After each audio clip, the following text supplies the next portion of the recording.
At 3 a.m., Victoria's phone buzzed with a message that would shatter everything she thought she knew about love. Stop breathing by midnight tomorrow, or we'll stop it for you. 7 months pregnant and alone in the darkness, she realized the man sleeping beside her, her husband of 9 years, might be the one trying to kill her. The prenatal vitamins he lovingly brought her each morning, the special smoothies he insisted were packed with nutrients for the baby. Everything she'd trusted as love was actually something far more sinister. But Marcus Hammond made one fatal mistake. He underestimated a billionaire father's love for his daughter. What he thought was the perfect murder plot was about to become his own destruction. Because William Sterling had been watching, waiting, and planning 3 moves ahead. This is the true story of a conspiracy so twisted, it reads like fiction. A tale of poison disguised as vitamins, a hitman who wasn't what he seemed, and a father's love that literally saved 2 lives through the most elaborate undercover operation you've ever heard. What happens when a pregnant woman discovers her fairy tale marriage is actually a death sentence? And how far will a father go to protect his family when the law can't touch the predator living in his daughter's home? The answer will shock you. The sharp buzz of Victoria Sterling Hammond's phone cuts through the silence at 3 in the morning, like a blade through silk. She jolts awake in the king-size bed she shares with her husband Marcus, her 7-month pregnant belly making the sudden movement awkward and painful. The baby kicks hard against her ribs, as if sensing the danger that's about to unfold. Victoria's hand instinctively moves to her swollen abdomen, a protective gesture that's become second nature over the past months. The bedroom is bathed in shadows, heavy curtains blocking out the streetlights from their upscale neighborhood. Marcus sleeps soundly beside her, his breathing deep and even, one arm flung carelessly across the Egyptian cotton sheets. He looks peaceful, innocent, nothing like the man she's beginning to suspect he might actually be. Victoria reaches for her phone on the mahogany nightstand, squinting at the bright screen that feels like a spotlight in the darkness. The blue light illuminates her face, showing the exhaustion that's been building for weeks. The stress lines that shouldn't be there on a 32-year-old woman who should be glowing with pregnancy hormones. Unknown number. Text message. Stop breathing by midnight tomorrow, or we'll stop it for you. Her heart hammers against her ribs so hard she can feel it in her throat. She reads the message again, hoping the words will somehow change, that this is some kind of cruel joke or mistake. They don't change. The threat sits there on her screen, bold and terrifying in its simplicity. The baby kicks again, harder this time, as if responding to her mother's sudden spike in adrenaline. Victoria places both hands on her belly, trying to calm herself, trying to think rationally. But rational thought is difficult when someone has just threatened to kill you in your own bedroom. She glances at Marcus again. His phone sits face down on his nightstand, the way it always does when he sleeps. But even in the darkness, she can see the screen lighting up with notifications, missed calls, text messages. At 3 in the morning, carefully, trying not to wake him, Victoria lifts Marcus's phone. The screen shows 17 missed calls, all from the same contact, C. Sloane Carmichael. The name hits Victoria like ice water flooding her veins. The real estate agent who's been calling Marcus at odd hours for the past 3 months.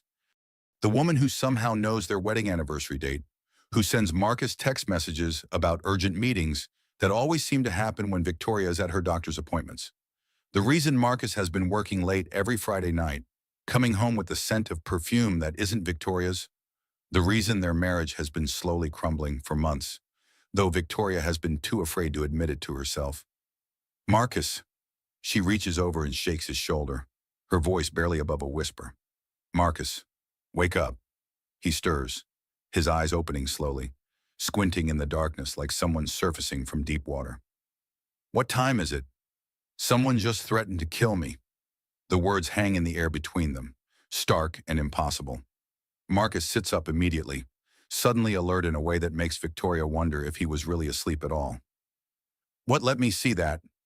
Victoria shows him the text message, watching his face carefully in the phone's glow.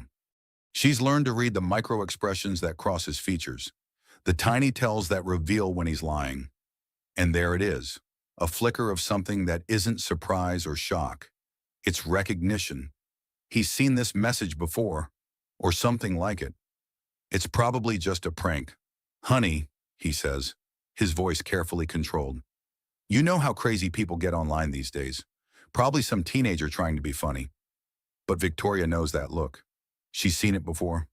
The same expression when she asked about the hotel receipt she found in his jacket pocket. The same carefully neutral face when she mentioned smelling unfamiliar perfume on his shirts. The same deflection when she suggested they try marriage counseling to work through their problems. Her phone buzzes again, the sound like an electric shock in the quiet room. New message, same unknown number. $40,000, half now, half when it's done. She won't suffer long. Make it look natural. This time Marcus sees the message too, leaning over her shoulder to read it. His face goes completely white, all the blood draining from his features like someone has pulled a plug.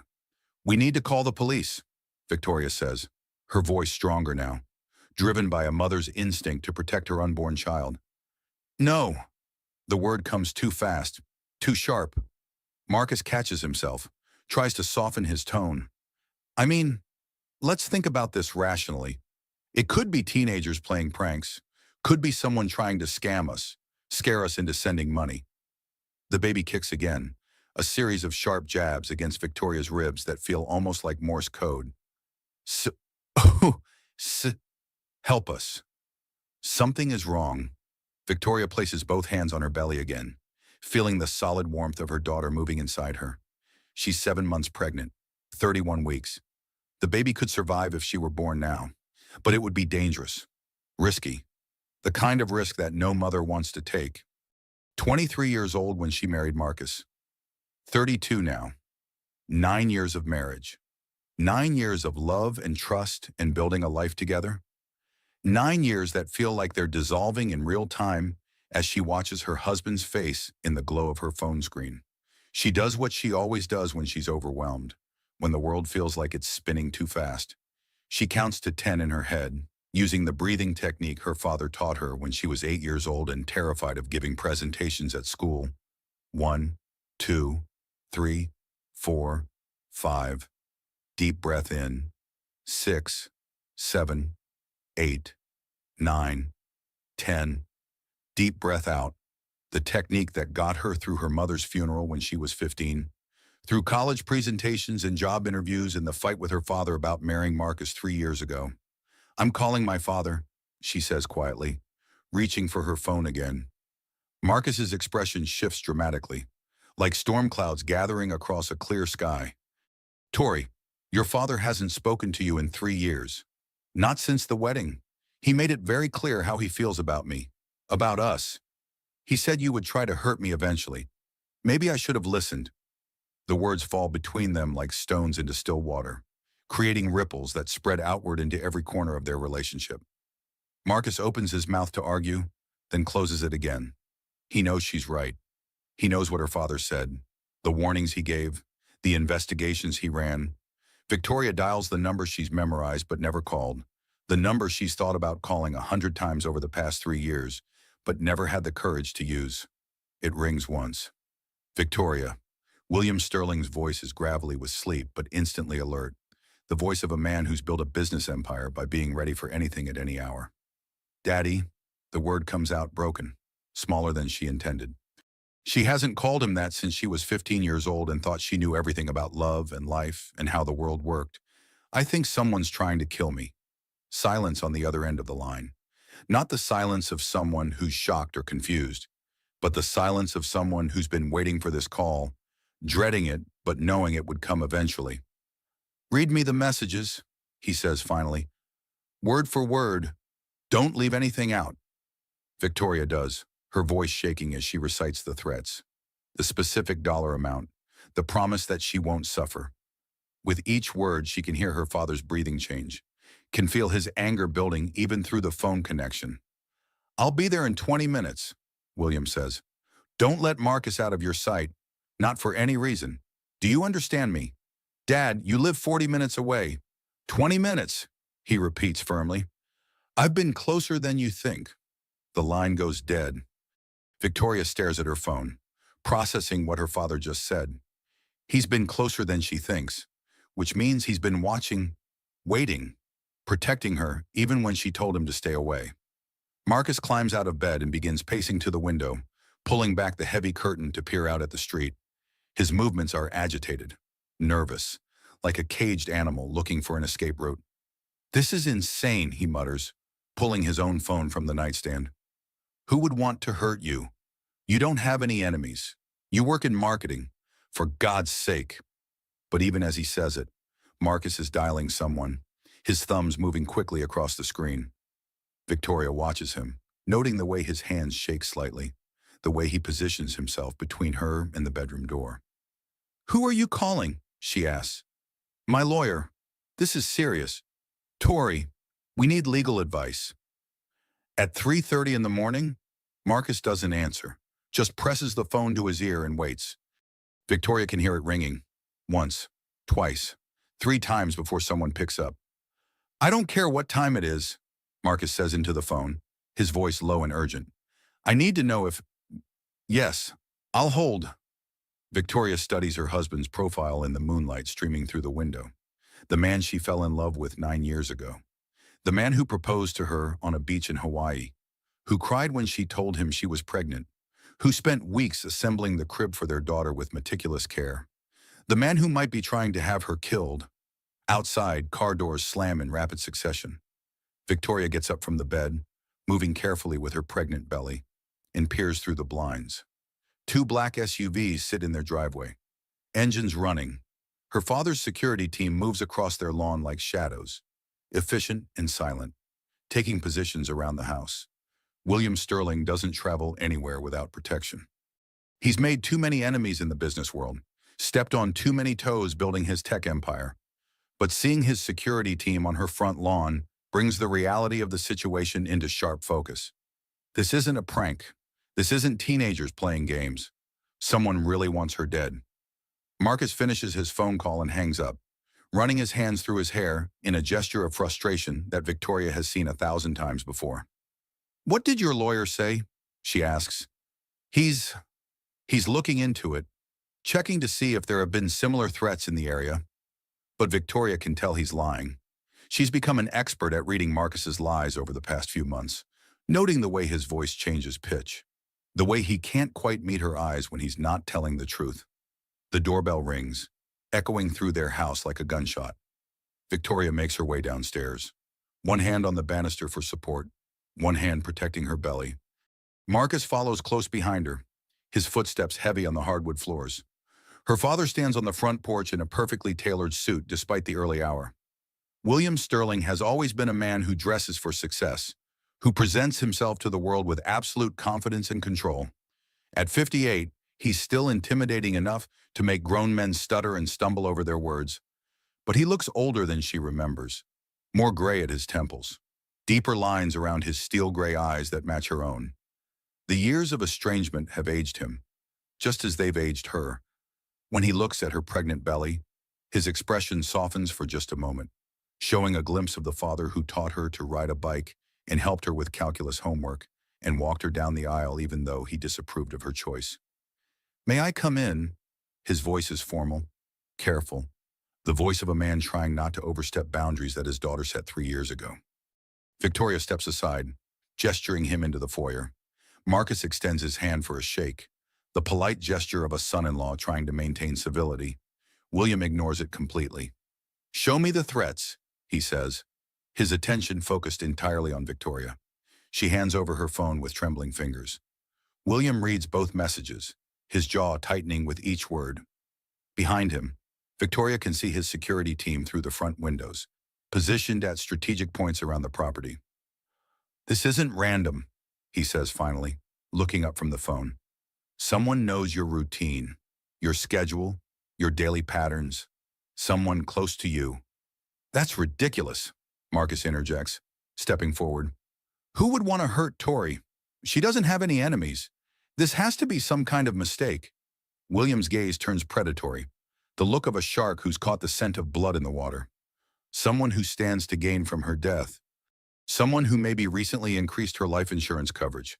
Someone who's been making unusual withdrawals from joint bank accounts. Marcus goes pale, all the color draining from his face like someone has turned off a switch.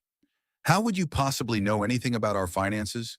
Because I've been watching you since the day you married my daughter, William says coldly. Waiting for you to show your true colors, waiting for you to prove me right. Victoria's inner voice speaks with sudden, crystal clarity. I'm not paranoid. Daddy always said to trust my instincts. I should have listened to him from the beginning. The baby kicks hard, a sharp jab that makes Victoria wince and place both hands on her belly. William notices immediately, his attention shifting to his daughter's discomfort. When's the last time you saw your doctor? He asks. Tuesday? Everything was fine. Normal checkup. We're going to the hospital now. Dad, it's 4 in the morning. I just saw Dr. Mitchell 2 days ago. Dr. Mitchell will meet us there. I called her on the way over. Marcus steps forward, inserting himself between Victoria and her father. You can't just commandeer my wife's medical care. You have no right to make decisions about her treatment. William's voice drops to a whisper, but the menace in it is unmistakable. Watch me. Victoria remembers the prenuptial agreement Marcus insisted she signed before their wedding. How her father's face had closed off when she told him about it. The way he'd said, "Some mistakes you have to make yourself, sweetheart. But I'll be here when you're ready to come home." She's ready now. She should have been ready 3 years ago. As they prepare to leave for the hospital, Victoria catches Marcus texting someone, his thumbs moving rapidly across his phone screen. He thinks she's not watching, but she sees everything now. Sees the contact name before he quickly deletes the message. Sloan. Car doors slam outside like gunshots echoing through the quiet suburban neighborhood. Victoria settles carefully into the passenger seat of her father's armored Mercedes, the leather cool against her back despite the warmth of the summer night. The security team flanks their vehicle in a precise formation that speaks of military training and serious money. Marcus follows in his own BMW, talking rapidly on his phone, his gestures visible through the windshield even in the darkness. Who's he calling at this hour? William asks, adjusting his rearview mirror to keep Marcus's car in constant sight. He says it's his lawyer. William's laugh is sharp and humorless. At 4 in the morning, of course. The drive to Mercy General Hospital takes exactly 12 minutes through empty streets lined with sleeping houses. Victoria watches familiar landmarks pass by. The coffee shop where she and Marcus had their first date, the park where he proposed, the elementary school where their daughter will go to kindergarten in 5 years if she lives long enough to see it. She thinks about the last time she and her father were in a car together. The morning of her wedding day, 3 years ago. The final conversation before she walked down the aisle to marry a man her father was convinced would destroy her. He's using you, sweetheart, William had said, his hands gripping the steering wheel of his Bentley as they sat in the church parking lot. I've run comprehensive background checks. I know about his gambling debts from college, the women he was seeing right up until your engagement, the way he's been positioning himself to access your trust fund. You hired private investigators to spy on my fiancé. I hired investigators to protect my daughter. There's a difference. Victoria had chosen Marcus anyway. Chosen love over logic, trust over evidence, hope over her father's warnings. She'd walked down that aisle in her grandmother's dress, carrying white roses, believing that love could conquer anything. Now, 3 years later, she wonders if love was ever part of the equation at all. At the hospital, Dr. Sarah Mitchell meets them in the emergency entrance, fully dressed despite the hour. Her medical bag in one hand and a tablet in the other. She's been Victoria's obstetrician for the entire pregnancy. A woman in her early 40s with kind eyes and gentle hands who's delivered hundreds of babies safely into the world. Victoria, how are you feeling? Doctor, Mitchell asks, guiding them toward a private examination room on the maternity ward. Scared, confused. The baby's been kicking more than usual, almost like she's trying to tell me something. We'll check everything thoroughly. Dr. Mitchell says, her voice professionally calm but her eyes concerned. Mr. Sterling filled me in on the situation during our phone call. The examination room is painted in soothing pastels, with watercolor prints of flowers on the walls and a window that looks out over the hospital's healing garden. Under normal circumstances, it would be a peaceful place. Tonight, it feels like a bunker. Marcus arrives 5 minutes later, his face flushed and his hair disheveled from running through the hospital corridors. His shirt is wrinkled, his tie askew, and there's something wild in his eyes that Victoria has never seen before. "What's the emergency?" he asks, slightly out of breath. "Is the baby okay? Is Victoria okay?" Dr. Mitchell is already drawing blood, multiple vials that she labels with careful precision. "We're running a comprehensive panel," she explains. "Given the threats Mrs. Hammond received, we need to rule out any medical complications that might make her particularly vulnerable." "What kind of complications?" Victoria asks, watching the dark red blood flow into the tubes. "Elevated blood pressure that could indicate preeclampsia, anemia that might suggest nutritional deficiencies, infection markers, blood chemistry abnormalities, anything that might put you or the baby at risk." The blood draw takes 15 minutes, with Dr. Mitchell taking enough samples to run every test in the hospital's repertoire. She disappears to personally rush the labs while William's security team secures the entire maternity ward, posting guards at every entrance and exit. Marcus paces the small examination room like a caged animal, his movements agitated and purposeless. "This is all completely unnecessary drama," he says, his voice pitched higher than normal. "Those text messages were probably from some teenager trying to be funny. Some kid who got hold of Victoria's phone number somehow. $40,000 is a significant amount of money for a teenage prank," William observes quietly, watching Marcus pace. "How do you know it's real money? It could be completely fabricated. People make fake offers all the time online. It's probably some kind of internet hoax." Victoria studies her husband's face, noting the way his eyes don't quite meet hers when he speaks, the slight tremor in his left hand that he's trying to hide by shoving it in his pocket. These are new tells, stress responses she's never seen before in 9 years of marriage. "Marcus," she says slowly, testing his reaction. "How long have you known Sloane Carmichael?" He nearly drops the cup of coffee he's been holding, the liquid sloshing dangerously close to the rim. "I already told you. I don't know what you're talking about. 17 missed calls on your phone tonight, all from S.C., all at hours when no legitimate business would be conducted. Sloane is a colleague. We're working together on a commercial property development deal. It's complicated, involves multiple investors, lots of moving parts. A colleague who calls you at 3 in the morning?" Marcus stands abruptly, moving toward the door. "I need some air. This room is too small, too stuffy." "Sit down," William says, his voice carrying the authority of a man who's spent decades commanding boardrooms and crushing business rivals. Something in his tone makes Marcus freeze in place, his hand on the door handle. Without any visible signal, 2 of William's security team appear in the hallway outside the room, their presence blocking any potential escape routes. "My daughter is fighting for her life because of decisions you've made," William continues, his calm facade beginning to crack. "The least you can do is sit still while we figure out how to keep her alive." The mask slips for just a moment, and Victoria sees the grief her father has been carrying for 3 years.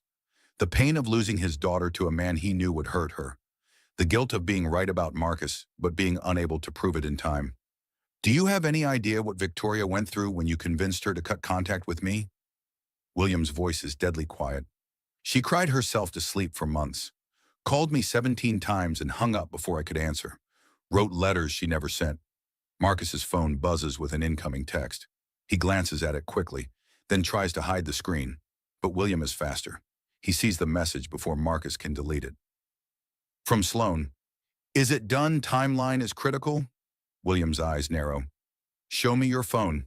Now." "You have absolutely no right to. I have every right. You're about to become the father of my grandchild. If you survive the next hour," which is looking increasingly unlikely.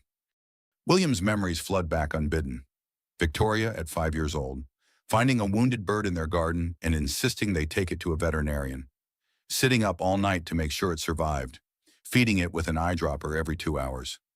Victoria at 16, volunteering at homeless shelters on Christmas morning instead of opening presents. Victoria at 22, graduating summa cum laude from Northwestern and hugging him so tight he thought his ribs might crack. The daughter he raised to be strong and independent and kind. The daughter Marcus has been slowly destroying for 3 years. Marcus reluctantly hands over his phone, his face pale and defeated. William scrolls through the recent messages, his expression growing darker with each exchange he reads. $50,000 to end my daughter's life, he says finally, his voice carrying a chill that could freeze blood. Apparently, I underestimated the depth of your desperation. You don't understand the whole situation, Marcus says quickly. Sloan she's not entirely stable. She's been threatening to expose some business dealings, some investments that might not look completely legitimate to outside observers. She said if I didn't help her with this, she'd destroy my career. So you decided that murdering your pregnant wife was the better option than having your business practices scrutinized. Dr.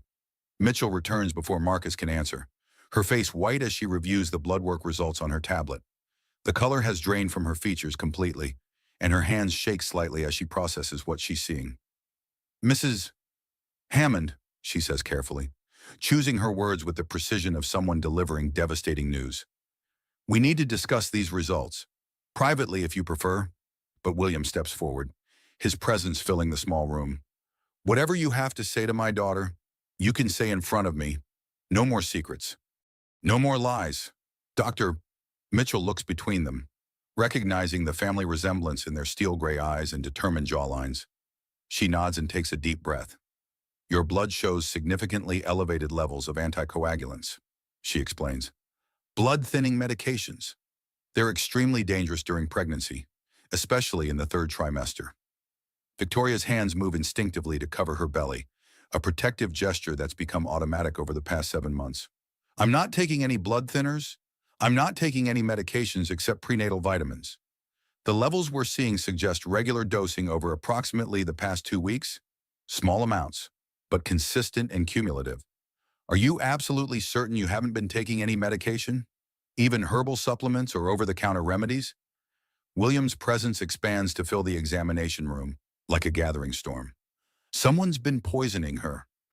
That's completely impossible, Victoria whispers.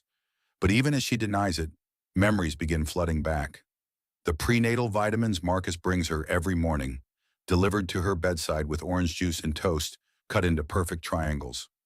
The special smoothies he makes, claiming they're packed with nutrients essential for fetal development. The way he's been so attentive to her diet lately, so concerned about her health and the baby's growth, so guilty about something he won't name.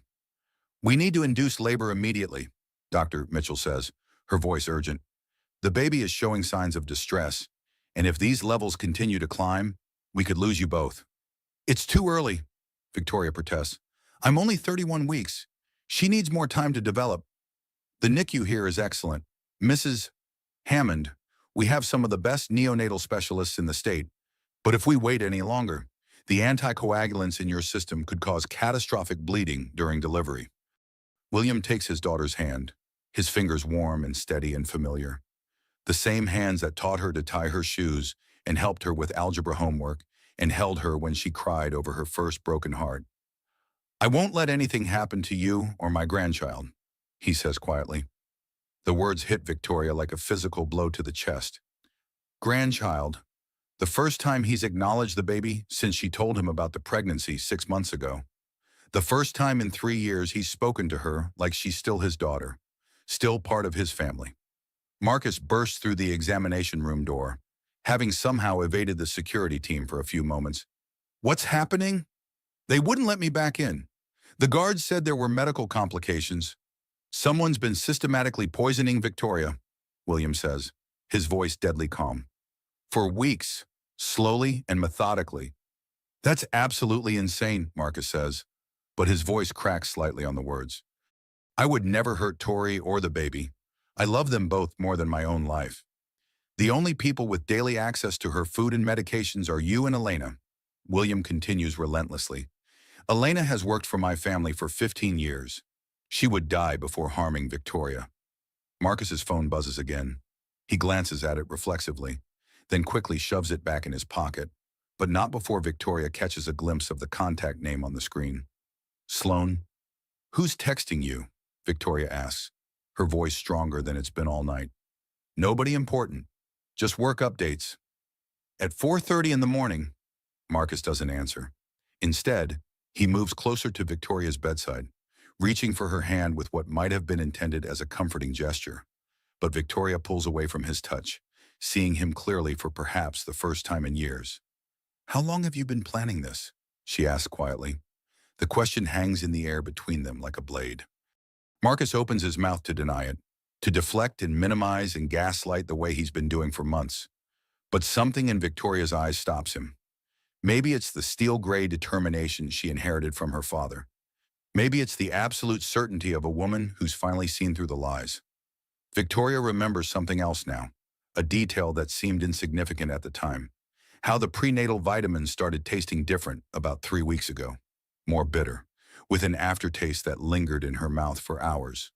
When she mentioned it to Marcus, he laughed it off, saying the manufacturer had probably changed their formula.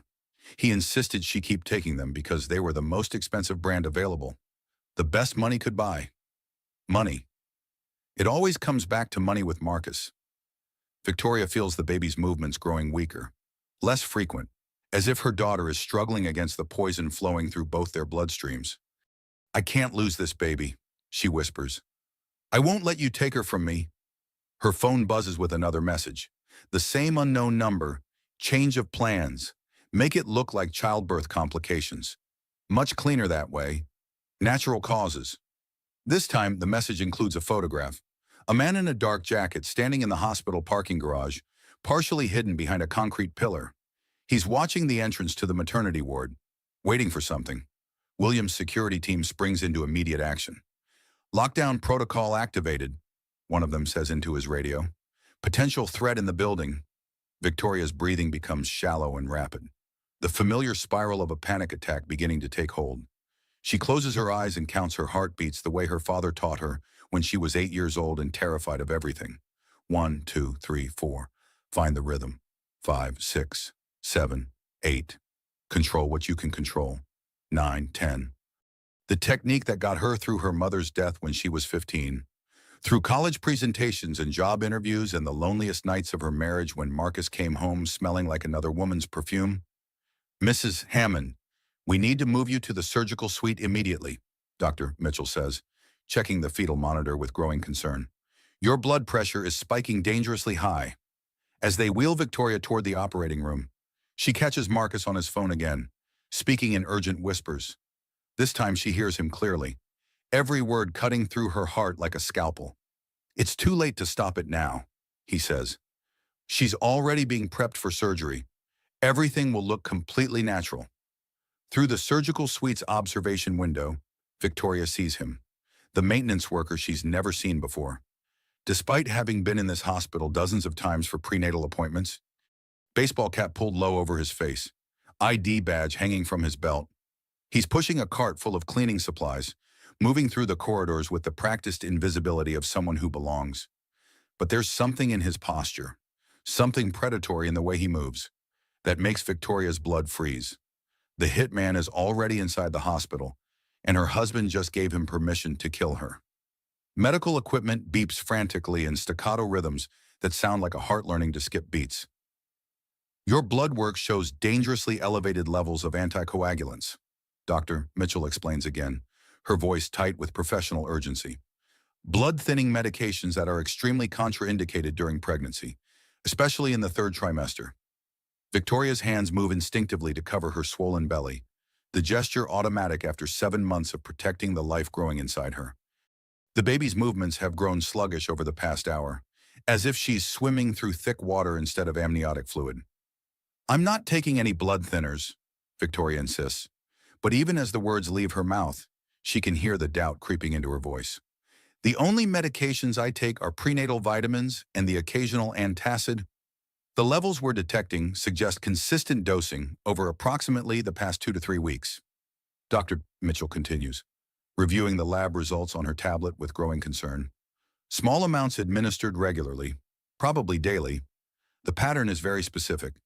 Are you absolutely certain you haven't been taking any additional supplements, even herbal remedies or over-the-counter medications?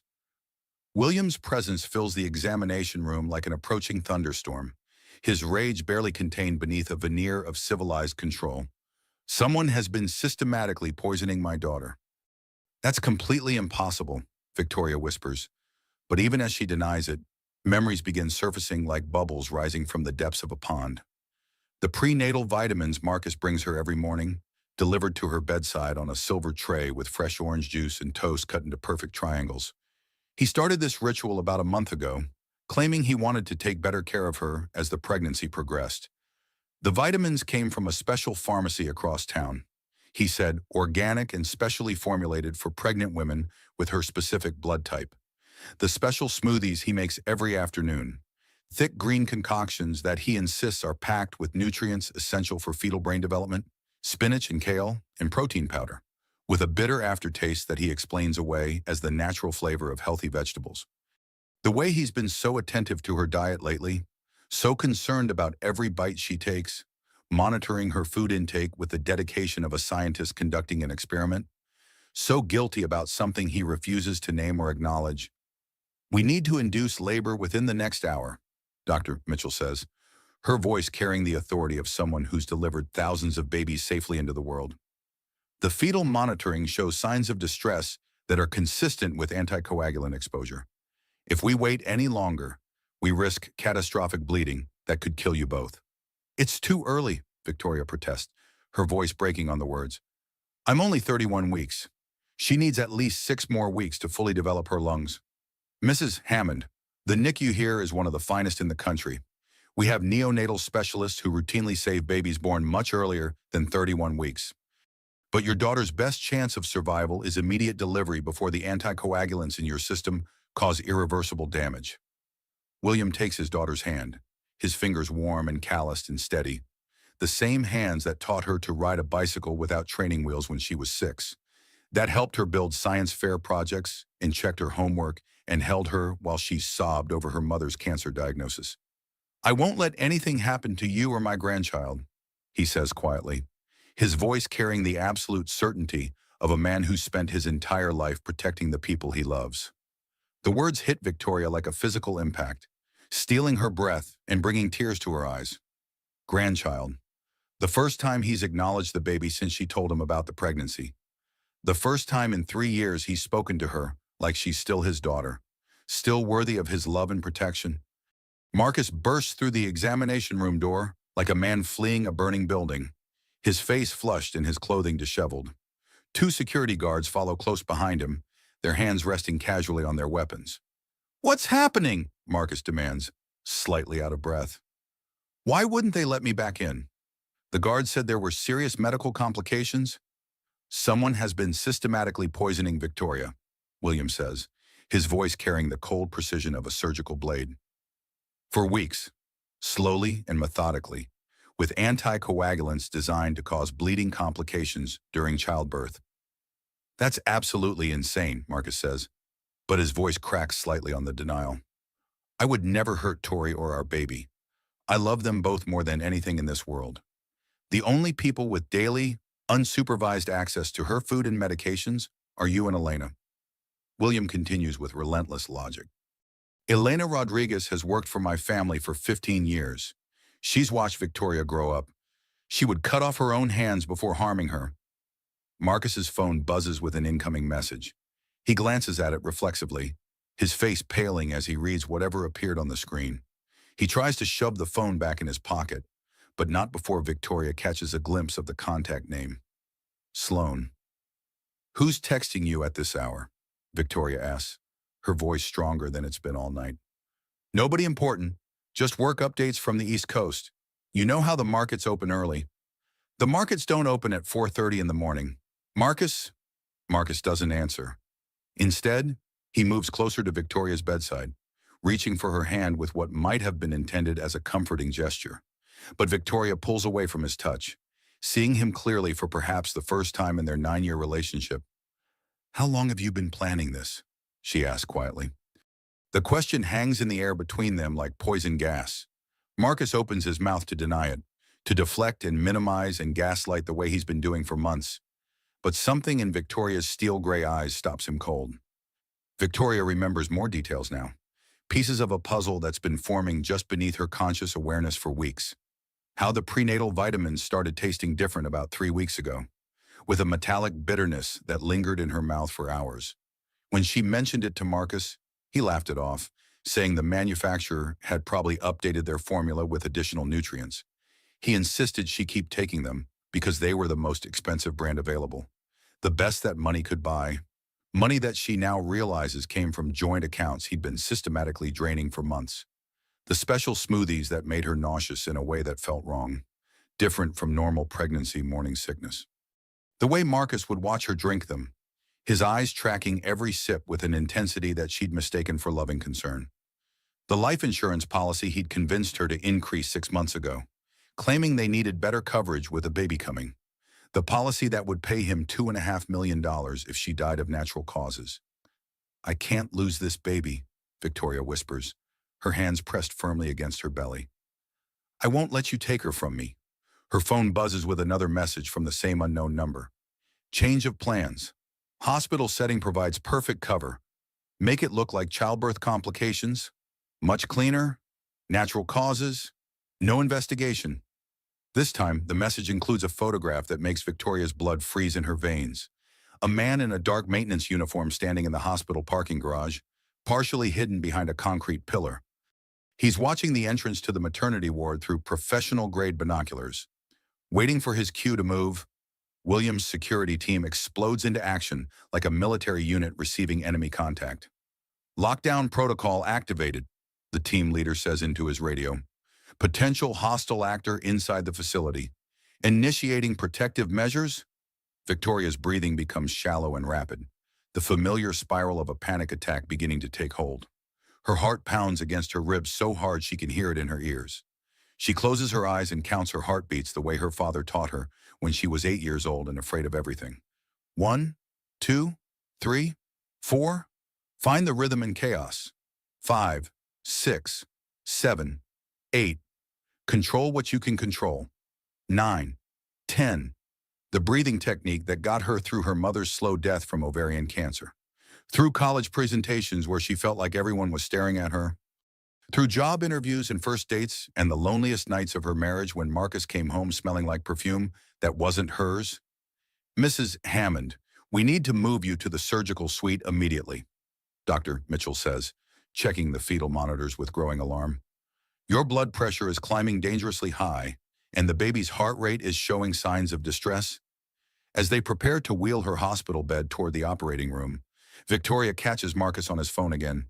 He's speaking in urgent whispers, turned away from the group, but the acoustics of the room carry his words clearly. "It's too late to stop it now," he says into the phone.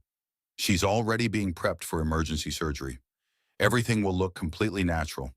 Complications happen all the time with high-risk pregnancies." Through the small window in the examination room door, Victoria sees him again. The maintenance worker she's never seen before. Despite having been in this hospital dozens of times for prenatal appointments over the past 7 months, baseball cap pulled low over weathered features, hospital ID badge swinging from his belt as he moves. He's pushing a cart full of cleaning supplies through the corridor with the practiced invisibility of someone who belongs in this environment. But there's something predatory in his movements, something calculating in the way he positions himself near the entrance to the surgical wing. The hitman is already inside the hospital. Her husband has just given him permission to complete the job. As they wheel her towards surgery, Victoria feels her daughter's movements growing weaker, less frequent, as if the baby is struggling against the anticoagulants flooding their shared bloodstream.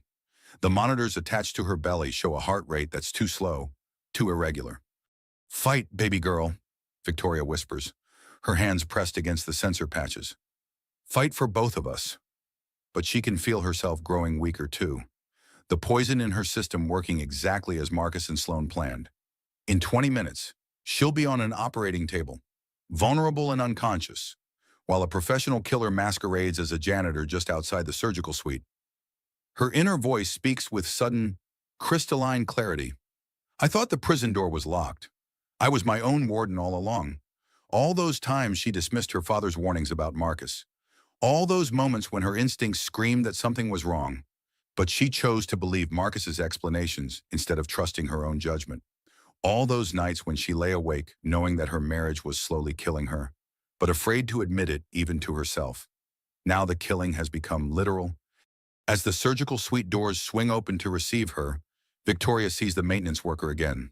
He's closer now, just around the corner from the operating room, and for just a moment, before the pre-anesthesia medications begin to take effect, She could swear she recognizes something familiar in his posture, something that makes her feel safer instead of more afraid, something that looks like protection instead of threat. But that's impossible. Her father is in the waiting room, arguing with Marcus about visiting rights and legal custody. The maintenance worker is a stranger, a killer hired by her husband's mistress to make her death look accidental. Isn't he? The last thing Victoria sees before the drugs pull her into darkness is the maintenance worker's reflection in the surgical suite's observation window.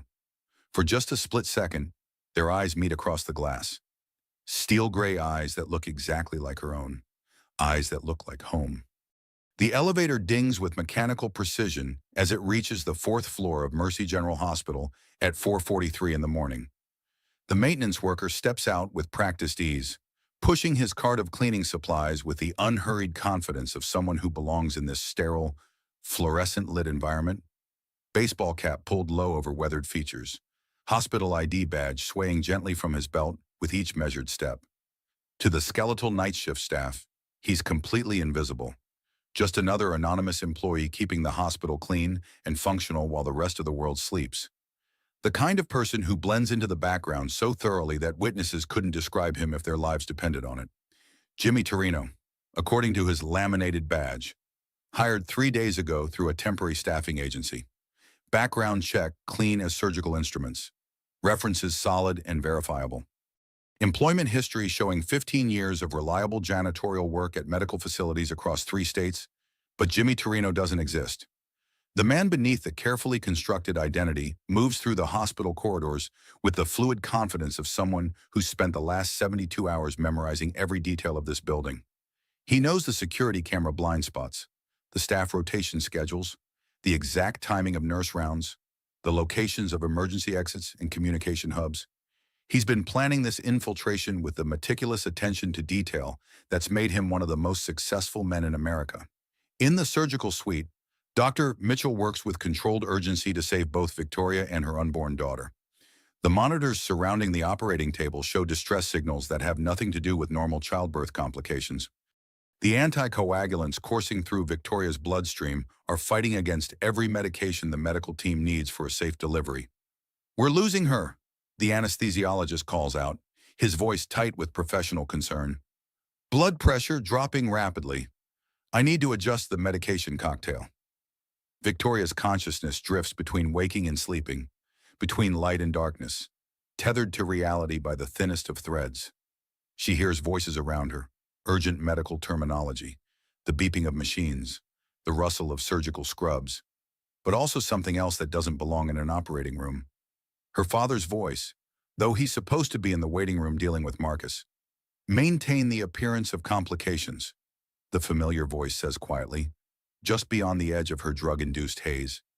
"But keep her stable. Can you do that without raising suspicions?" "Yes, sir," Dr. Mitchell responds. "But we need to neutralize the anticoagulants immediately, or the bleeding will become genuinely life-threatening." Victoria realizes with dawning clarity that she's been hearing fragments of this conversation in her dreams for days.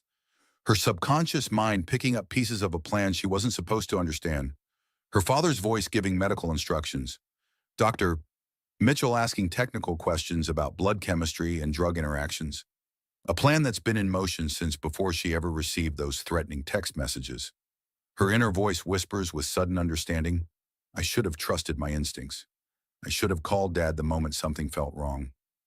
Down in the waiting room, the man everyone believes to be William Sterling maintains his stern, watchful expression while Marcus grows increasingly agitated.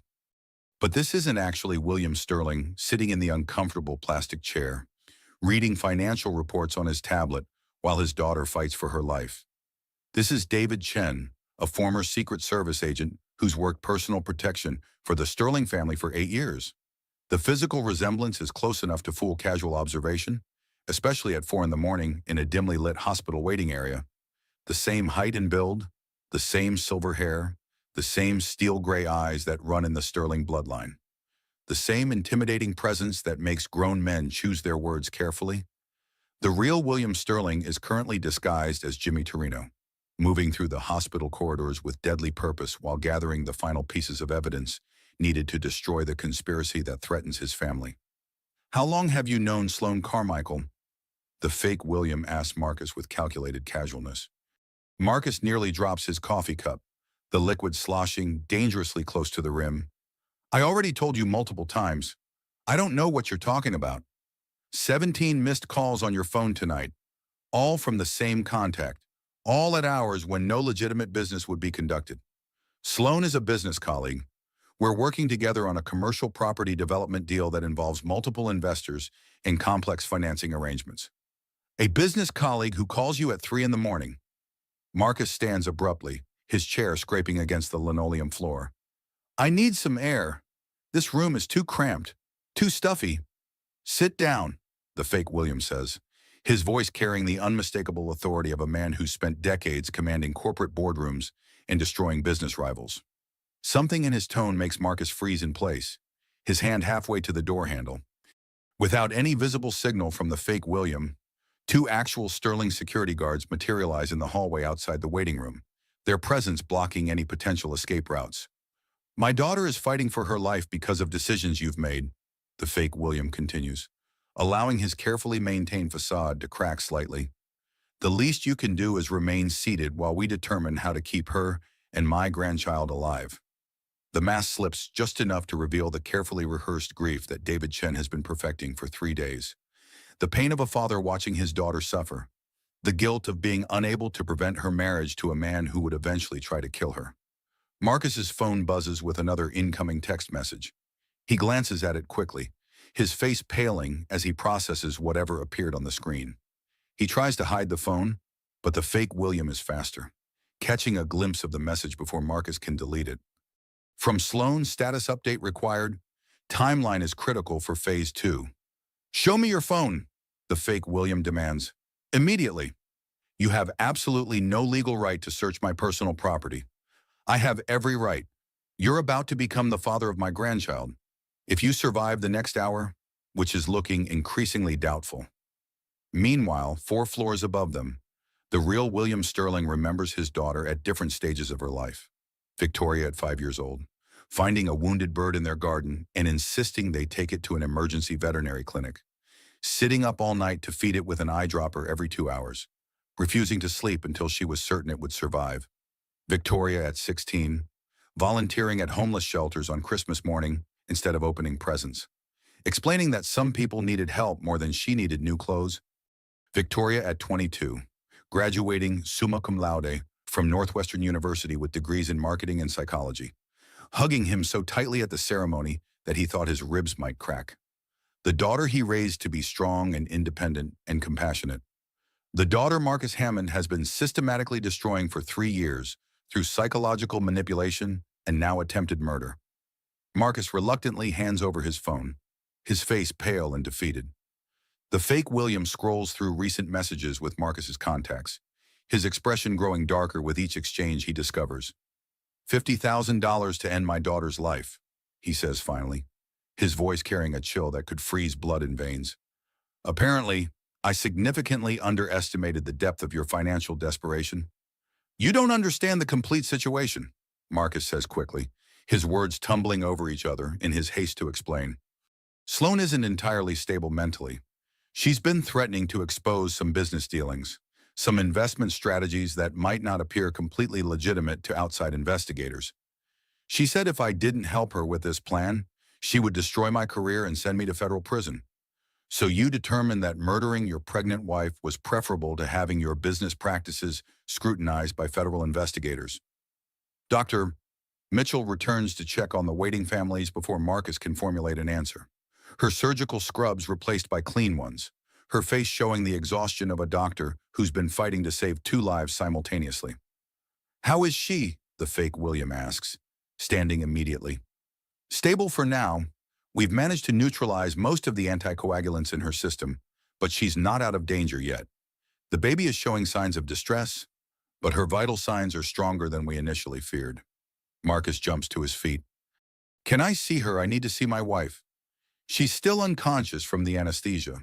Perhaps in another hour or 2, when she's more stable? What Marcus doesn't know is that Victoria isn't unconscious from anesthesia at all. She's been given a carefully calibrated combination of medications that mimic unconsciousness, while allowing her to remain partially aware of her surroundings. Dr. Mitchell and the real William Sterling have been planning this deception for 3 days, since the moment they confirmed that Sloane Carmichael had put out a contract on Victoria's life. The fake William's phone rings with an incoming call. He glances at the caller ID, then steps away from Marcus to answer it privately. "Everything is proceeding according to plan," he says quietly into the phone. "The target has provided additional incriminating evidence. We should have everything we need for federal prosecution within the next 30 minutes. Marcus tries to overhear the conversation, but the fake William moves too far away for him to catch specific words. He assumes it's one of William Sterling's many business associates, probably calling with updates on stock prices or merger negotiations. He has no idea that he's listening to a federal agent coordinating the largest domestic terrorism sting operation in the hospital's history. The elevator dings again, and the real William Sterling emerges on the surgical floor, still disguised as Jimmy Torino. He pushes his maintenance cart toward the operating room where his daughter lies unconscious, passing nurses and doctors who don't give him a second glance. Dr. Mitchell sees him through the surgical suite's observation window and nods almost imperceptibly. Phase 2 is about to begin. The maintenance worker enters the sterile environment of the operating room, wheeling his cart of cleaning supplies with professional efficiency. "Sir, you can't be in here during an active surgery," Dr. Mitchell says loudly enough for the surgical team to hear. "Special cleaning protocol." Jimmy responds in a voice that's been roughened by years of cigarettes he never smoked and damaged by construction work he never performed. "Hospital administration ordered immediate sterilization of this wing. Possible contamination from the emergency admission tonight." But his eyes meet Victoria's briefly as she drifts in and out of her medicated haze. Even through the elaborate disguise, even through the haze of carefully administered drugs, she sees something achingly familiar in those steel gray eyes. Something that makes her feel protected for the first time in hours. Something that looks like the love she's been missing for 3 years. The baby's heart rate spikes suddenly on the fetal monitor, and Dr. Mitchell moves quickly to adjust the medications flowing into Victoria's IV line. "Almost there, little one," she whispers, her gloved hands working with practiced precision. "Your mama's fighting so hard for you. Just hold on a little longer." William as Jimmy positions himself where he can observe both the surgery and the corridor beyond the operating room. Every entrance to this wing is now monitored by his security team, though they're disguised as hospital maintenance staff, visiting family members, and late-shift medical personnel. The trap has been set with mechanical precision. Marcus thinks he's coordinating with a professional killer, but he's actually providing evidence to federal agents who've been recording every word for the past week. The prey has walked willingly into the snare, bringing incriminating evidence and additional co-conspirators with him. All that remains is the safe delivery of William's granddaughter and the complete destruction of everyone who threatened his family. Victoria's hand moves slightly, her fingers reaching unconsciously toward the maintenance worker, who isn't what he seems. Even in her drugged state, some part of her recognizes safety when she sees it, recognizes the father who's never stopped protecting her, even when she ordered him to stay away, recognizes home. Urgent whispers fill the surgical suite like prayers offered to an unforgiving God. William Sterling made his first $1 billion by consistently staying 3 moves ahead of his business rivals, anticipating their strategies before they'd fully formed them in their own minds. Tonight's operation represents the culmination of those same strategic principles applied to a far more personal battlefield. The maintenance worker approaches the operating table where his daughter lies, fighting for her life. Every step calculated with the precision of a chess master executing a long-planned gambit. What Marcus Hammond doesn't know, what he cannot possibly comprehend, is that Jimmy Torino is an elaborate fiction constructed over 72 hours of meticulous preparation. The man beneath the carefully crafted disguise spent the last 3 days infiltrating Mercy General's security protocols and staff rotation schedules, studying architectural blueprints and emergency procedures, memorizing the names and faces of every employee who works the night shift.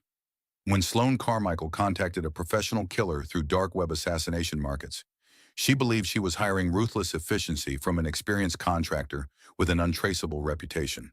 Instead, her inquiry landed directly on the desk of Marcus Chen, one of William's cybersecurity specialists who'd been monitoring criminal networks as part of an ongoing federal task force investigating domestic terrorism.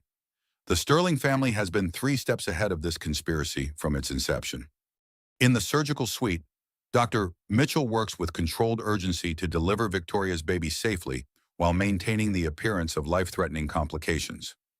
The monitors surrounding the operating table display genuine distress signals. The anticoagulants in Victoria's system are creating real medical challenges that require immediate intervention.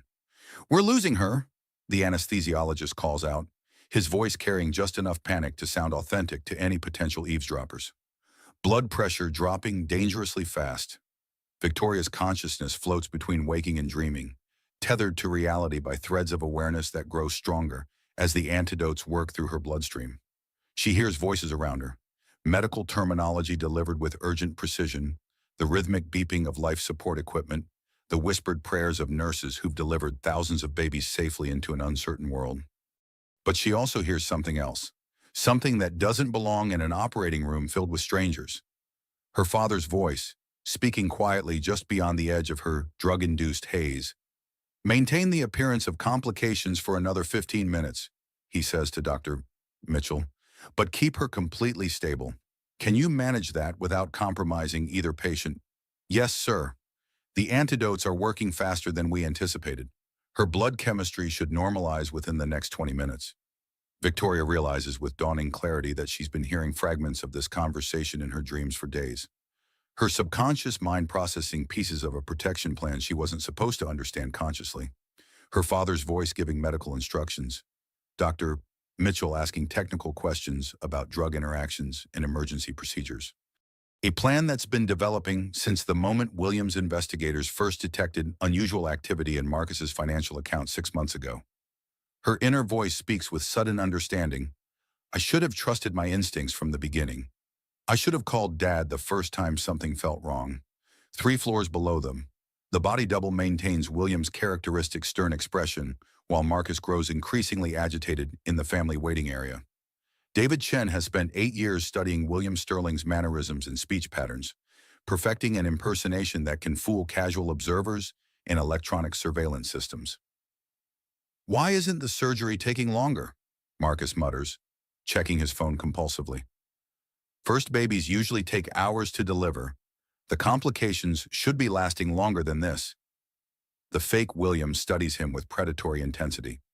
"Are you particularly eager for something to happen?" "No, I'm just worried about Tori and the baby. This whole situation has me completely on edge." Marcus's phone buzzes with another incoming message. He reads it quickly, then types a response before the fake William can see the screen content. What Marcus doesn't realize is that his text messages are being intercepted in real time by federal agents operating from a mobile command center in the hospital parking garage. Every word he sends to Sloan Carmichael is being recorded as evidence in a conspiracy case that will destroy both their lives.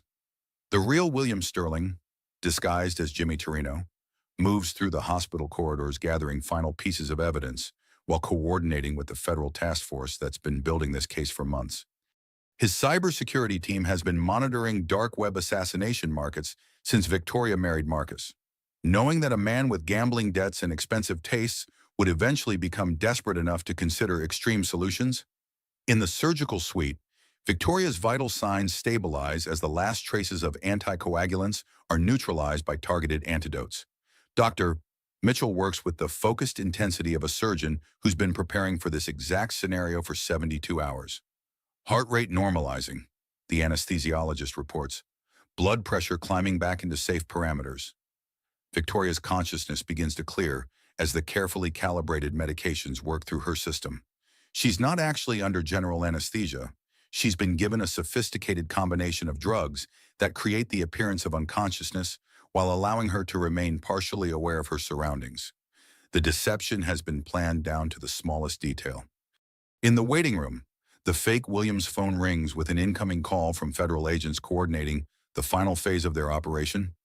"Status report," he says quietly, stepping away from Marcus to take the call privately.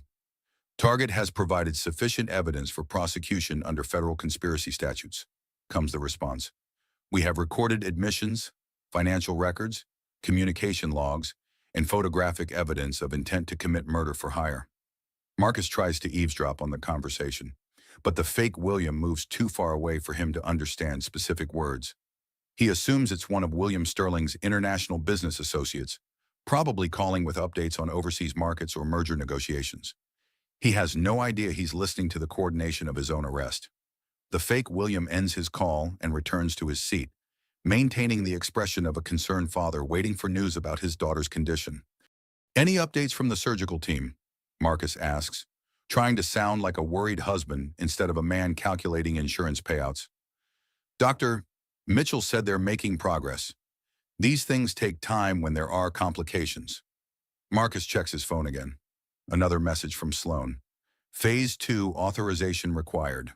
Window of opportunity closing rapidly." He types back quickly. "Complications ongoing. Maintain position. Execute on my signal." Every word is recorded by federal agents. The elevator dings, and the real William Sterling emerges on the surgical floor, pushing his maintenance cart toward the operating room, where his daughter and granddaughter are fighting for their lives. He passes nurses and medical residents who don't give him a second glance. Just another invisible member of the night shift staff keeping the hospital functional. Dr. Mitchell sees him through the surgical suite's observation window and provides an almost imperceptible nod. The final phase is about to begin. The maintenance worker enters the sterile environment with professional authority, wheeling his cart of cleaning supplies like he's performed this routine hundreds of times before. "Sir, you can't be in here during an active surgical procedure," Dr. Mitchell says, her voice carrying just enough irritation to sound authentic. "Special sterilization protocol," Jimmy responds, his voice roughened by the accent he's been perfecting for 3 days. Hospital administration ordered immediate environmental decontamination of this wing, possible exposure from the emergency admission. His eyes meet Victoria's as she drifts between consciousness and the medicated haze that's been protecting her from the full trauma of tonight's events. Even through the elaborate disguise, gray hair, weathered skin, colored contact lenses that change his eye color from steel gray to brown, she recognizes something achingly familiar. Something that makes her feel safer than she's felt in months. Something that looks like the unconditional love she's been missing for 3 years. The baby's heart rate spikes suddenly on the fetal monitor, and Dr. Mitchell moves with practiced efficiency to deliver Victoria's daughter into the world. The infant emerges small but fighting, her lungs strong enough to produce the cry that signals successful adaptation to life outside the womb. "She's beautiful," Dr. Mitchell whispers, tears visible above her surgical mask. "Small but perfect. Her vital signs are excellent." William as Jimmy positions himself where he can observe both the successful delivery and the corridor beyond the operating room. Every entrance to this wing is now secured by his team, though they're disguised as hospital personnel, family members of other patients, and medical equipment technicians. The trap has been set with mechanical precision. Marcus believes he's coordinating with a professional killer, but he's actually providing evidence to federal agents who've been building an airtight case against him for months. Victoria's daughter opens her eyes for the first time, revealing steel gray irises identical to her mother's and grandfather's. 3 generations of sterling women, and this newest addition will grow up knowing she's protected by people who would die before letting harm come to her. "What are you going to name her?" the maintenance worker asks quietly, dropping his fake accent for just a moment. Victoria's eyes focus on his face with sudden clarity. "Hope," she whispers. "Hope Sterling." The name carries layers of meaning that only the two of them understand. Hope for healing the breach that separated them for 3 years. Hope for a future where family loyalty trumps everything else. Hope that love can survive even the most devastating betrayals. Marcus's phone buzzes with what will be his final message as a free man. From Sloan. "Execute now. Window closing." He types back confirmed. Phase 2 authorized. Federal agents monitoring his communications immediately relay the message to the arrest teams positioned throughout the hospital. The conspiracy has provided everything needed for successful prosecution under federal murder-for-hire statutes. Victoria's hand reaches toward the maintenance worker, who isn't what he seems. Even in her vulnerable state, some part of her recognizes the protection that's been surrounding her all along, recognizes the father who never stopped loving her, even when she pushed him away, recognizes home in the most unlikely disguise. The baby grips her grandfather's finger with surprising strength, and William Sterling knows that every risk he's taken tonight has been worth this moment. His family is safe. His enemies are about to be destroyed. Justice is about to be served with the same precision he's applied to every other challenge in his life. A baby's first cry pierces the surgical suite at exactly 4:47 in the morning, sharp and clear and absolutely perfect. Victoria's daughter enters the world 2 months early, but fighting with the determination of someone who's already survived an assassination attempt. Her lungs work with impressive efficiency. Her tiny fists clench with surprising strength, and her grip is so determined that she wraps miniature fingers around Dr. Mitchell's gloved hand and refuses to let go. "She's absolutely beautiful," Dr. Mitchell whispers, tears visible above her surgical mask. Small, but her vital signs are remarkably strong for a baby born at 31 weeks. Victoria surfaces from the medicated haze to see Jimmy, the maintenance worker, leaning over her daughter's bassinet with an expression that stops her heart. There's tenderness there so profound it takes her breath away. Protection so fierce it radiates from every line of his carefully disguised face. Love so deep and unconditional that it can't be hidden by gray hair and colored contact lenses. "Daddy," she whispers, her voice barely audible above the medical equipment. Jimmy's disguise is flawlessly constructed. Prosthetic wrinkles that add 20 years to his appearance, gray hair that looks completely natural, contact lenses that change his distinctive steel gray eyes to ordinary brown, clothes that smell like industrial cleaner and carry the authentic wear patterns of a man who's spent years doing manual labor. But a father's love for his child can't be disguised or hidden or altered by any amount of theatrical makeup. "Hello, sweetheart," he says softly, dropping the roughened accent he's been maintaining for 3 days. "Meet your daughter. How did you get in here? How did you manage this? I've been watching over you for 72 hours, William explains, removing the baseball cap to reveal more of his actual features. "The moment Sloan put out that contract, it landed on my desk within 6 hours. I've had cybersecurity specialists monitoring dark web assassination markets since you married Marcus." Dr. Mitchell stares between them, her exhaustion giving way to confusion as she processes what she's witnessing. "I don't understand what's happening here." "Dr. Mitchell," William says, removing the gray wig to reveal his actual silver hair.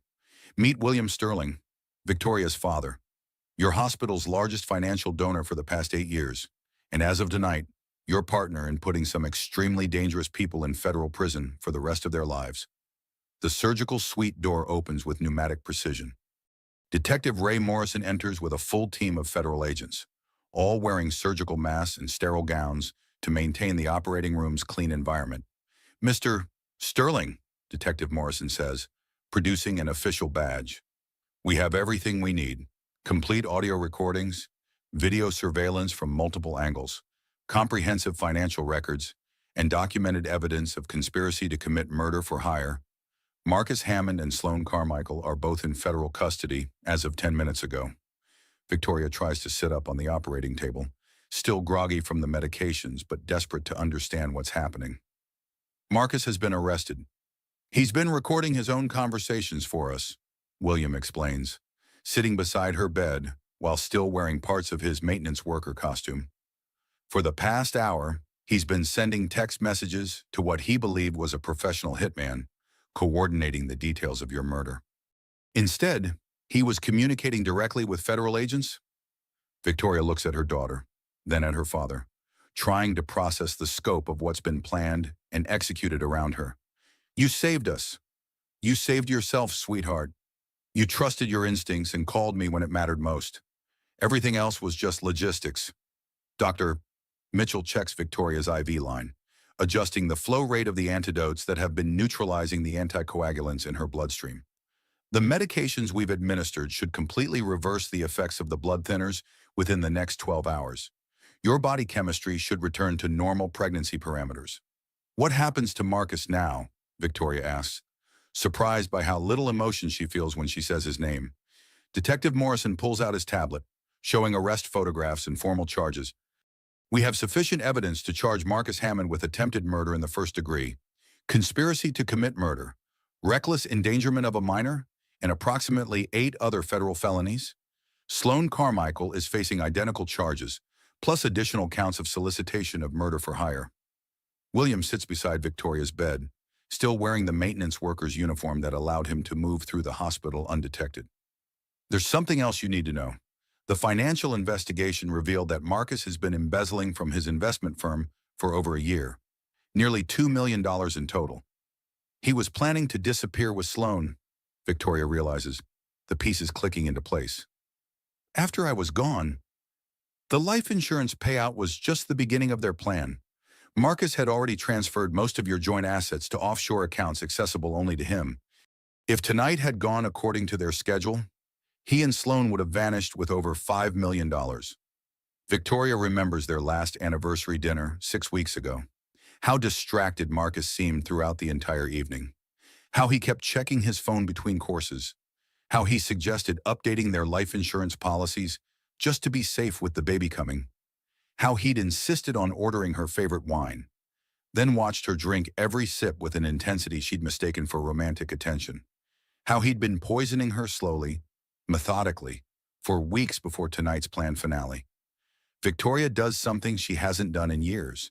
She laughs, not from humor, but from the sheer absurdity of it all, from the relief of finally seeing clearly after months of being systematically gaslit and poisoned. I can't believe I almost let him convince me you were the villain in this story, she tells her father, tears streaming down her face. William removes the last pieces of his maintenance worker disguise, revealing the face she's missed for 3 years. I was never the villain, sweetheart. I was just the overprotective father who couldn't prove his suspicions until Marcus gave us enough evidence to destroy him. The baby opens her eyes for the first time, revealing steel gray irises identical to William's and Victoria's. 3 generations of sterling women, and this newest addition will grow up knowing she's protected by people who would die before letting harm come to her. What are we going to name her? William asks softly, his voice thick with emotion.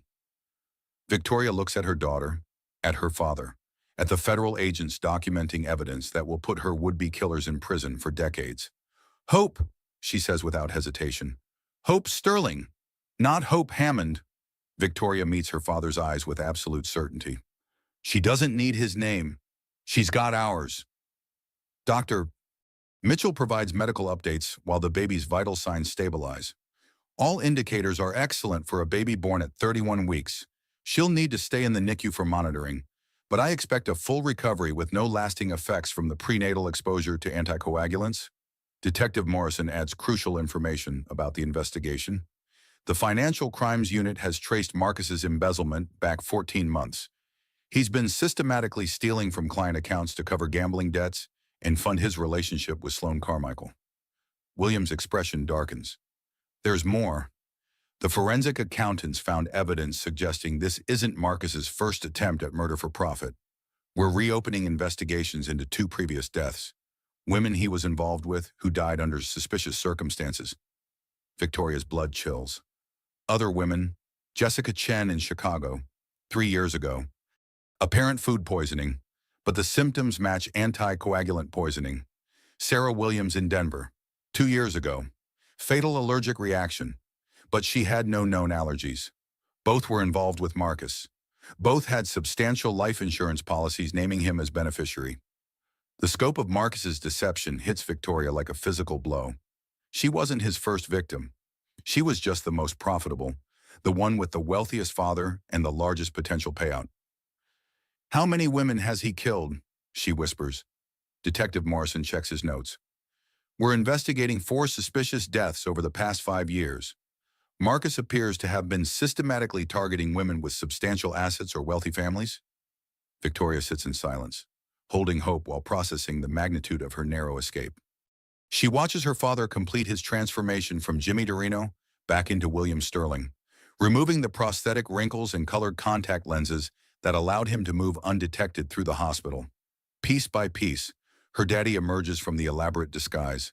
The man who taught her to ride a bicycle and helped her with calculus homework, who stayed up all night when she had pneumonia at age 7, who walked her down the aisle even though he knew Marcus would eventually try to kill her, who risked everything to save her and his granddaughter.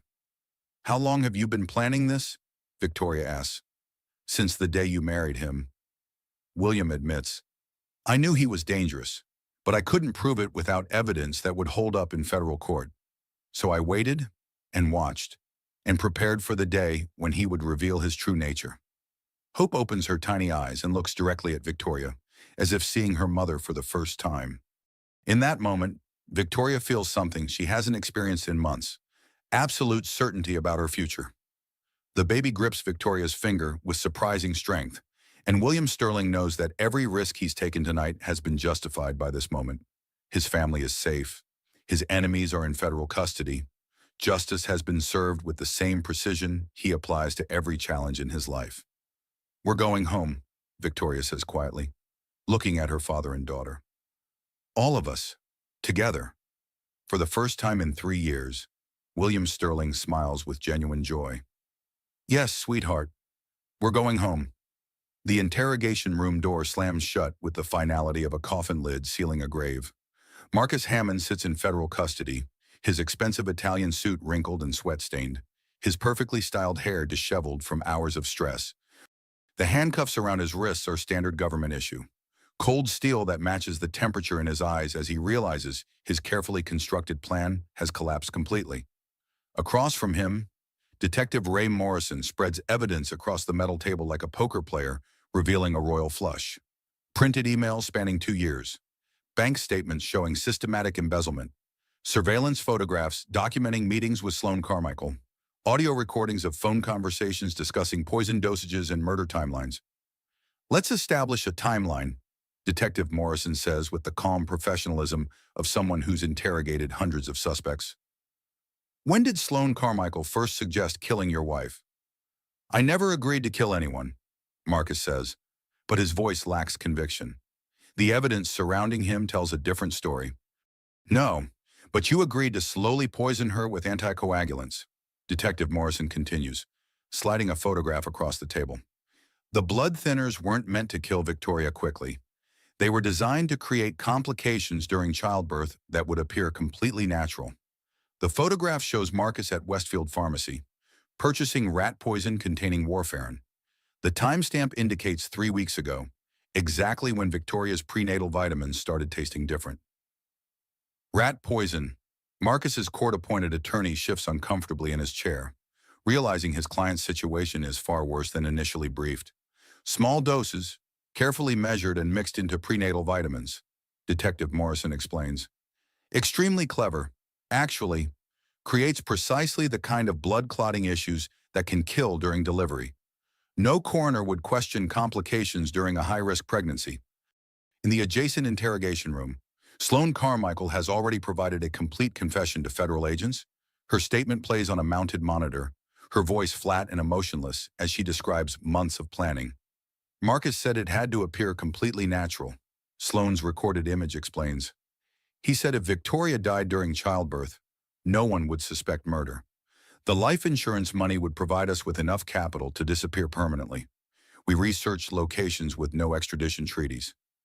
Back in the hospital, Victoria holds her daughter while William explains the full scope of the conspiracy that nearly destroyed their family. "Sloan's been planning this systematically for 8 months," he says, reviewing federal investigation files on his tablet. "Since she discovered you were pregnant. She knew about the pregnancy before I told Marcus." William's expression darkens with paternal fury. "Marcus told her the same night you took the pregnancy test. While you were still processing the news emotionally, he was already calculating how to use the pregnancy to kill you profitably." Victoria's sister Grace arrives directly from her nursing shift at St. Mary's Hospital, still wearing scrubs and carrying the exhaustion of someone who's worked a 12-hour overnight shift. When she sees the baby for the first time, she immediately starts crying. "She's absolutely perfect," Grace whispers, reaching out to touch Hope's tiny hand. "What's her name?" Victoria looks at her father, then at her daughter. "Hope. Hope Sterling." "Just Hope Sterling," William agrees. "She doesn't need his surname." Dr. Mitchell enters with additional paperwork and a grim expression that suggests more disturbing revelations.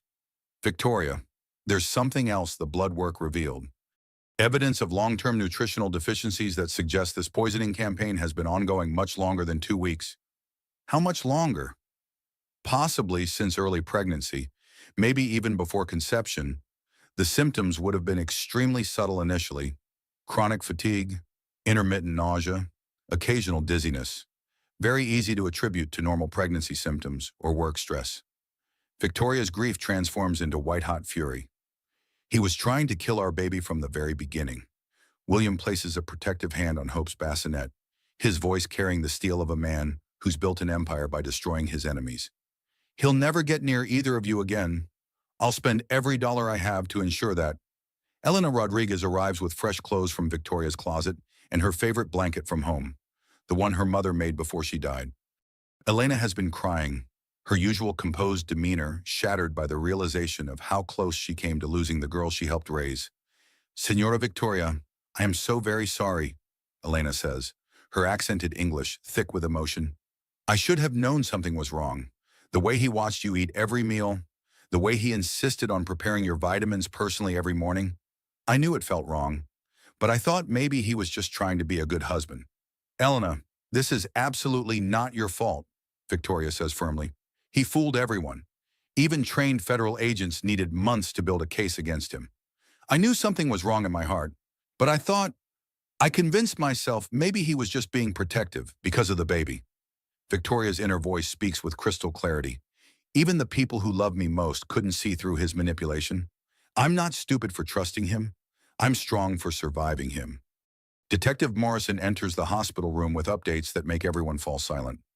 Sloane Carmichael's confession has implicated Marcus in 3 additional suspicious deaths over the past 5 years, he reports. 2 previous girlfriends and 1 business partner. We're reopening all those cases with homicide investigators. The scope of Marcus's systematic predation hits Victoria like a physical assault. She wasn't his first victim. She was simply the most profitable target in a pattern of murder that spans half a decade. Other women, Victoria whispers, holding Hope closer. Jessica Chen, 26 years old, died of apparent food poisoning in Chicago.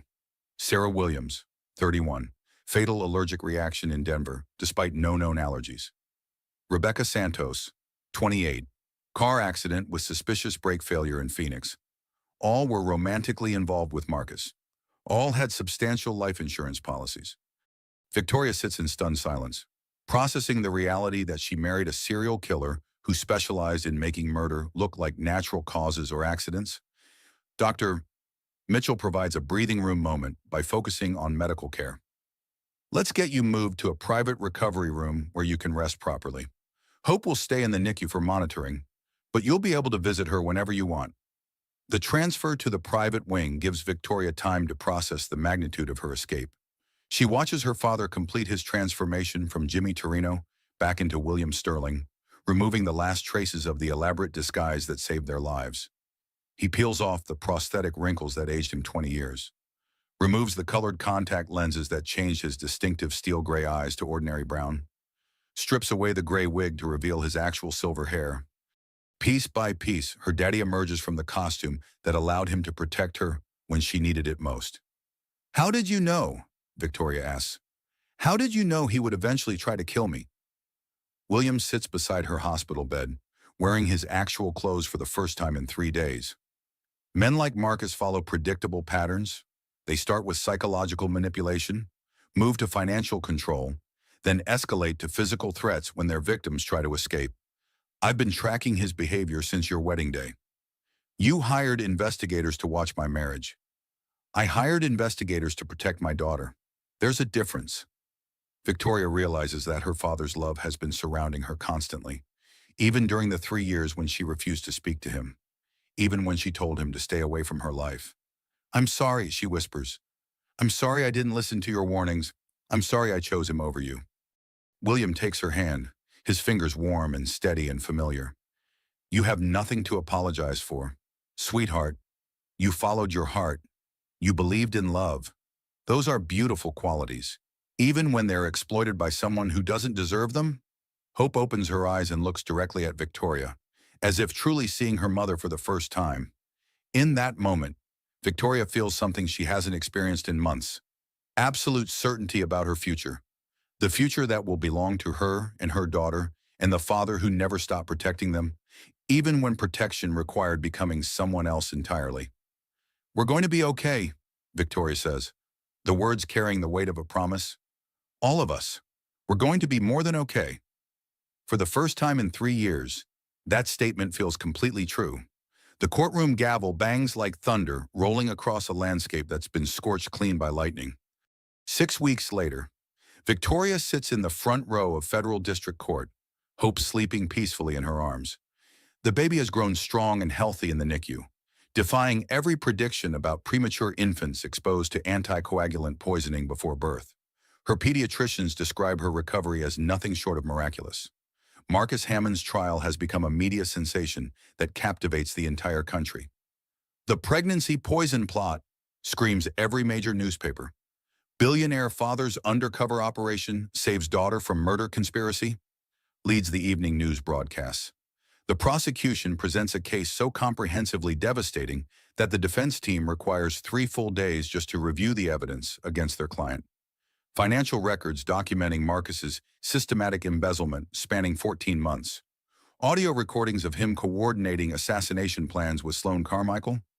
Video surveillance of him purchasing industrial rat poison and tampering with his wife's prenatal vitamins. But the most damning evidence comes directly from Marcus himself. The text messages he believed he was sending to a professional hitman, but were actually being monitored by federal agents building an airtight case. Make it look like childbirth complications. Assistant U.S. Attorney Jennifer Walsh reads aloud to the 12-person jury. Quote, "No one questions when pregnant women die in hospitals. Natural causes. No investigation required." End quote. Victoria watches Marcus's face as his own words condemn him in front of the people who will determine his fate. There's no remorse visible in his expression. No acknowledgement of the lives he tried to destroy. Only anger at being caught. Fury that his perfect plan failed because he underestimated the protective instincts of a father who never stopped loving his daughter. Only resentment that he won't be collecting the $5 million he believed would fund his new life with Sloan Carmichael. Sloan testifies against Marcus in exchange for a reduced sentence. Her voice emotionless as she describes months of meticulous planning. She explains their research into untraceable poisons, their study of Victoria's daily routines, their careful calculation of insurance payouts and asset transfers. Marcus said Victoria was simply an obstacle to our happiness, Sloan tells the jury, her tone flat and clinical. He said once she was eliminated, we could be together openly without hiding our relationship. With her inheritance and the life insurance settlement, we calculated we'd never need to work again. When Victoria takes the witness stand on the trial's 4th day, the courtroom falls into complete silence. She's lost all the pregnancy weight and more, her cheekbones sharp with the stress of the past 2 months. But her voice carries the unshakable strength of someone who's survived the unthinkable. "I loved my husband completely," she says simply, her words carrying clearly through the packed chamber. "I trusted him with my life in the most literal sense possible. Every morning, I took vitamins he provided, believing he cared about my health and our baby's development. Every afternoon, I drank smoothies he prepared, thinking he wanted to give our daughter the best possible start in life." Her voice never wavers, never breaks, even when she describes the gradual poisoning that nearly killed them both. Instead, Marcus was systematically destroying our daughter's chances of survival while planning my death to look like natural complications during childbirth. The defense attorney attempts to shake her testimony during cross-examination. "Mrs. Hammond, isn't it possible you're being influenced by your father's substantial wealth and legal resources? That this entire case represents elaborate revenge against your husband for damaging your relationship with your family?" Victoria's response carries the clarity of absolute truth. "My father didn't make Marcus purchase rat poison from 3 different pharmacies. My father didn't make Marcus send text messages coordinating my assassination. My father didn't make Marcus embezzle $2 million from his investment clients. My father simply ensured I lived long enough to testify about what Marcus did to our family." Victoria is no longer the naive woman who ignored warning signs because she wanted to believe in fairy tale love. She has become someone who sees clearly, speaks truth without flinching, and protects what matters most with unwavering determination. During the lunch recess, Victoria and William sit in the courthouse cafeteria while Hope naps in her carrier. The baby gurgles contentedly, completely unaware that her existence helped save her mother's life by providing the evidence federal agents needed to build their case. "You know," William says, adjusting Hope's blanket with the gentle precision of a grandfather who's discovered unexpected joy. She looks exactly like you did at this age. I can't remember being that small. I remember everything. You were absolutely fearless from the moment you could crawl, always reaching for things just beyond your grasp, always trusting that someone would catch you if you fell.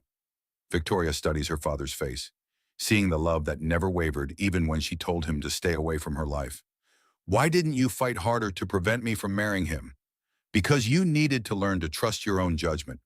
I could warn you about Marcus, but I couldn't live your life for you. Some lessons can only be learned through personal experience, no matter how painful that experience becomes. But you protected me anyway.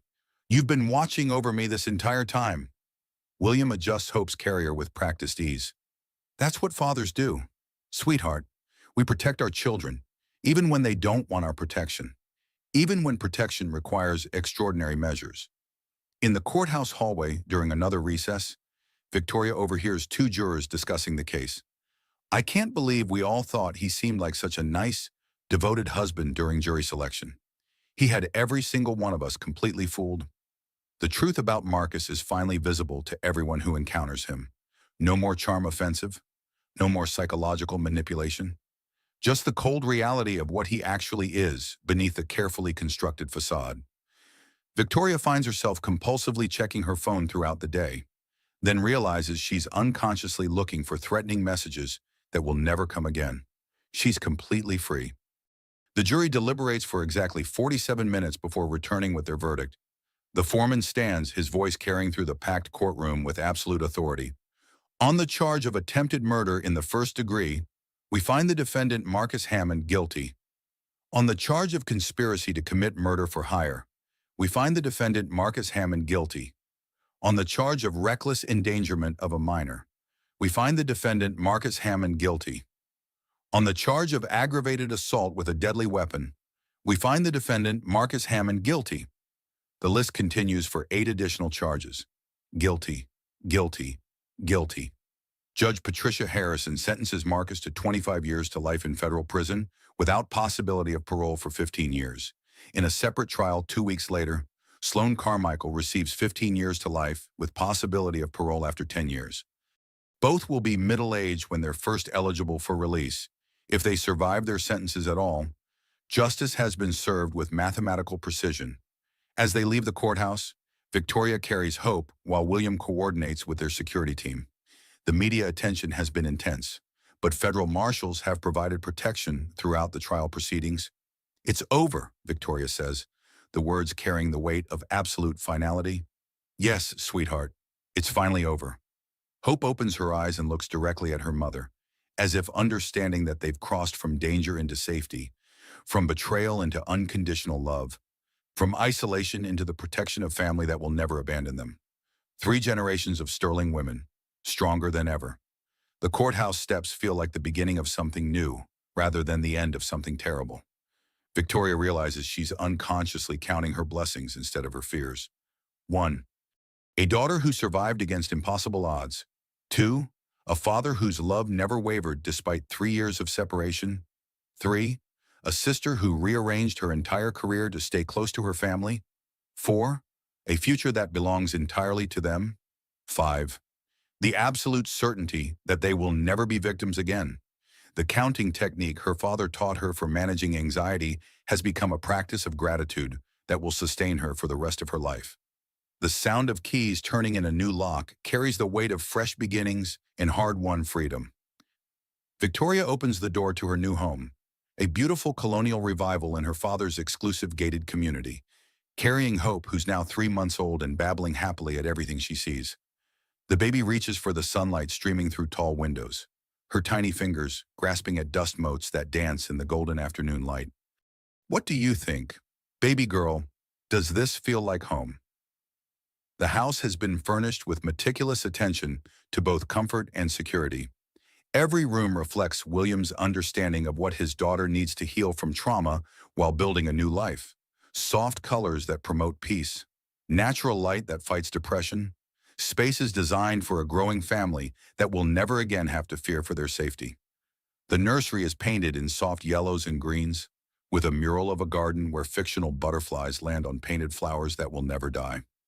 The master bedroom overlooks a real garden where Hope will learn to walk among roses that bloom every spring. The kitchen is large enough for family gatherings that will happen regularly now that the Sterling family has been reunited. William spared no expense ensuring his daughter and granddaughter would be comfortable and protected for the rest of their lives. The security system is state-of-the-art but invisible. The neighborhood is patrolled by private guards who look like ordinary residents. The house itself is beautiful enough to be featured in architectural magazines, but fortified enough to withstand anything short of military assault. Elena Rodriguez unpacks boxes in the spacious kitchen, humming softly in Spanish while she arranges dishes and utensils with the care of someone creating a home rather than simply organizing possessions. She refused William's generous offer to retire with full pension and benefits, insisting that Victoria and Hope need her now more than ever. "The baby's room is absolutely beautiful," Elena says, folding tiny clothes with the reverence reserved for precious things. "Your father, he has exquisite taste when it matters most." "He always did," Victoria replies, watching Hope track the movement of tree branches outside the window. "I just forgot that for a while." Grace arrives with groceries and takeout from Victoria's favorite Italian restaurant, the one near her college campus where they used to eat when the world seemed simpler and safer. The three women sit around the kitchen island sharing food and conversation while Hope naps in her carrier, surrounded by the kind of domestic peace that seemed impossible just months ago. "I have significant news," Grace announces, pulling official documents from her purse. "St. Mary's Hospital offered me a position as head nurse in their NICU department. Substantially better hours, much better compensation, and I'll be working directly with Dr. Mitchell on high-risk cases. That's wonderful news for your career. I figured Hope might want her aunt nearby as she grows up," Grace says with a smile. "Plus, someone needs to keep you from becoming a complete recluse while you recover from everything that happened." Victoria feels tears welling up as she realizes how dramatically her support system has expanded. For months during her marriage to Marcus, she felt isolated and alone, cut off from family and friends who might have recognized the warning signs of abuse. Now she's surrounded by people who genuinely care about her welfare and want nothing except her happiness and Hope's healthy development. People who would die before letting harm come to either of them. William arrives for dinner carrying a briefcase and wearing the satisfied expression of a man who spent the afternoon systematically destroying his enemies through legal channels. He's been coordinating with federal prosecutors to ensure that Marcus and Sloan remain in prison for the maximum possible time. "I have updates regarding the financial recovery situation," he says, spreading documents across the kitchen table with the precision of someone presenting a business proposal. "Marcus's remaining assets have been completely liquidated to pay restitution to his investment firm and the families of his previous victims. However, there's excellent news for you personally." He points to specific clauses in legal documents that Victoria recognizes as her prenuptial agreement. "Your prenup becomes completely null and void if either party is convicted of a felony against the other party. Marcus's conviction means you retain full legal rights to all marital assets acquired during your marriage." "I don't want anything that belonged to him," Victoria says immediately. "His money feels contaminated." "It's not his money, sweetheart. These assets represent what he stole from you, from his clients, from other women he victimized over the years. You can do whatever you want with the recovered funds, but you should claim them." Victoria considers this while watching Hope sleep peacefully in the afternoon sunlight.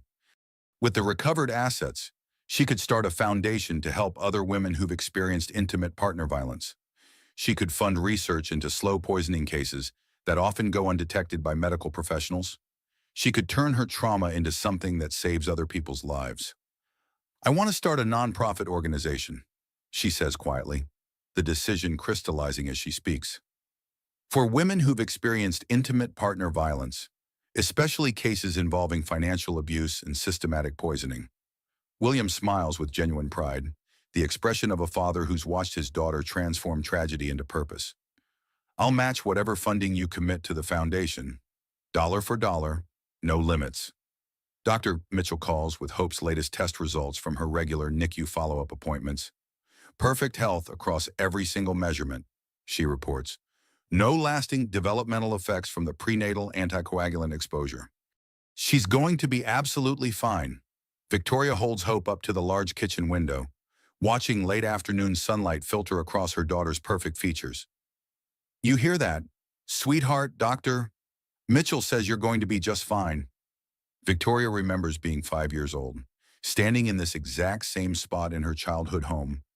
Her mother was still alive then, vibrant and loving and convinced that the future held nothing but wonderful possibilities. The three of them would have elaborate tea parties in the garden every Sunday afternoon, with real china and imaginary cookies and conversations about everything Hope would accomplish when she grew up. Now Hope will grow up in the same garden, surrounded by the same unconditional love and unlimited possibilities. William joins them at the window, producing a small velvet jewelry box from his jacket pocket. I have something special for you. Inside the box is Victoria's mother's original wedding ring, not the elaborate diamond setting from her marriage to William, but the simple gold band she wore when she was young and optimistic and believed that love could overcome any obstacle. Your mother specifically wanted you to have this when you found genuine love, William says softly. Not the desperate kind that makes you compromise your values. Not the manipulative kind that isolates you from family. The authentic kind that makes you stronger instead of weaker. Victoria slips the ring onto her right hand, where it fits perfectly as if it was always meant to be there. I think I'm beginning to understand what real love actually looks like. Hope reaches up with remarkable coordination for a 3-month-old baby and grabs Victoria's finger, the one wearing her grandmother's ring. 3 generations of sterling women, connected by love and strength and the absolute determination to protect what matters most. The afternoon sun begins to set through the kitchen windows, painting everything in golden light that makes the house feel like a sanctuary rather than simply a place to live. Victoria realizes she's unconsciously counting her blessings instead of her fears, using the technique her father taught her but applying it to gratitude instead of anxiety management. 1. A daughter who survived against impossible medical odds. 2. A father whose love never wavered despite 3 years of separation. 3. A sister who restructured her entire career to stay close to family. 4. A home where she feels safe enough to heal completely. 5. A future that belongs entirely to her and Hope. 6. The knowledge that she'll never be anyone's victim again. 7. The resources to help other women escape situations like the one she survived. 8. The absolute certainty that love shouldn't hurt or isolate or diminish. 9. A family that's stronger now than it was before the crisis tested their bonds. 10. The peaceful knowledge that Hope will grow up surrounded by people who would die before letting harm come to her. The counting technique has evolved from crisis management to celebration of abundance. As evening settles over their new home, Victoria understands that this house represents more than safety or comfort. It represents the beginning of a life where love multiplies strength instead of destroying it, where family loyalty means protection rather than control, where the future belongs to people who refuse to be victims of anyone's manipulation or violence. Hope falls asleep in her mother's arms while William reads financial reports and Elena prepares traditional Spanish lullabies for their evening routine. The domestic peace feels foreign after months of living with constant underlying threat, but Victoria knows she'll adapt to happiness the same way she survived terror. By taking everything one day at a time, surrounded by love that asks for nothing except the chance to keep her safe. Children's laughter fills the garden like music composed specifically for this moment, this celebration, this declaration that love has triumphed over evil. 1 year later, Victoria hosts the first annual fundraiser for the Sterling Foundation for Women's Safety. The meticulously maintained lawn of her father's estate is transformed into a festival of hope, filled with survivors and supporters and advocates who understand that recovery is possible with the right resources and unwavering family support. Hope toddles around the garden with the fearless determination of a 15-month-old who's never known anything except unconditional love and absolute security. She chases butterflies with chubby hands that reach for everything just beyond her grasp, exactly like her mother did at the same age. Her laughter rings out across the gathering like church bells announcing a miracle. At 15 months old, Hope is already showing signs of the Sterling family intelligence and determination. She speaks in complete sentences that amaze pediatricians. She solves puzzles designed for children twice her age. She displays an uncanny ability to sense when adults around her need comfort, offering hugs with the intuitive wisdom of someone who was loved before she was born. The foundation has already exceeded every goal Victoria set for its first year of operation. 43 women have escaped abusive relationships with comprehensive support that includes legal representation, financial assistance, temporary housing, and psychological counseling. 37 children have received educational scholarships and trauma therapy. The Foundation's research division has identified 17 cases of slow poisoning that might have gone undetected without their intervention. Victoria speaks to the crowd with the confidence of someone who's transformed personal tragedy into public service. Her voice carries clearly across the gathering, strong and clear and absolutely certain of her message. A year ago, I believed my story was ending, she tells the audience of survivors and supporters. I was 7 months pregnant, slowly being poisoned by the man I'd trusted with my life, isolated from the family who could have protected me. I thought I was trapped in a situation with no escape except death. She pauses, looking out over the faces of women who've survived similar ordeals, many of them holding children who represent their motivation to keep fighting. Instead, that night was just the beginning of my real life. Sometimes the worst thing that happens to you becomes the catalyst for the best thing that happens to you. Sometimes the people who try to destroy you end up revealing strength you never knew you possessed. Detective Morrison attends the fundraiser with his wife and twin daughters, bringing updates on Marcus and Sloane's unsuccessful appeals. Both have exhausted their legal options and will remain in federal prison for the foreseeable future. Marcus received 25 years to life, he reports during a quiet conversation with Victoria. Sloane received 15 years to life. They'll both be eligible for parole eventually, but not for many years. And when that time comes, we'll be ready, Victoria responds with quiet confidence. I'm not the same woman I was a year ago. None of us are. Dr. Mitchell brings her own daughter to the fundraiser, watching the two little girls play together while the adults discuss the Foundation's medical advocacy program for poison victims. The collaboration between the Foundation and major hospitals has already revolutionized how medical professionals recognize and treat cases of systematic poisoning. We're identifying more cases like yours every month, Dr. Mitchell explains. Slow poisoning designed to mimic natural medical conditions or pregnancy complications. Your Foundation's awareness campaign is saving lives across the country. William works the fundraising crowd with the experienced efficiency of a businessman who spent decades building coalitions and securing financial commitments. But his attention constantly returns to Hope, who has wrapped him completely around her tiny finger with the same determination her mother once used to claim his heart. She's going to be trouble, Grace observes, watching Hope charm another potential donor into giving her his expensive watch to examine. The absolute best kind of trouble, Victoria agrees, laughing as Hope attempts to eat the watch before being gently redirected toward her actual toys. As the sun begins to set over the estate, the core family gathers on the front porch while Hope naps in Victoria's arms. Elena brings out coffee and homemade cookies, the same recipe she's been perfecting for the Sterling family for 15 years. You know what I realized today, Victoria says, stroking Hope's soft hair while watching the last guests enjoy the garden party. I spent so many years trying to become someone Marcus would love that I completely forgot who I actually was underneath all that desperate people-pleasing. And now, Grace asks, settling into the porch swing with her own cup of coffee. Now I know exactly who I am. I'm Hope's mother, William Sterling's daughter, a woman who survived attempted murder and turned that survival into a mission to help other women escape similar situations. Victoria has found peace not through revenge or hatred, but through purpose that transforms personal trauma into public service. She's discovered strength she never knew she possessed and learned to trust instincts that kept her alive when logic and love failed her. William joins them on the porch as the last fundraiser guests say their goodbyes, carrying the satisfied expression of a man who's watched his daughter build something meaningful from the ashes of her worst experience. I'm proud of you, he says simply, settling into the chair beside Victoria's. I'm proud of us. We make an excellent team when we're working together instead of apart. We always did. I just had to wait for you to remember that. Hope wakes up from her nap and immediately reaches for her grandfather with the expectant smile of a child who's never been disappointed by the adults in her life.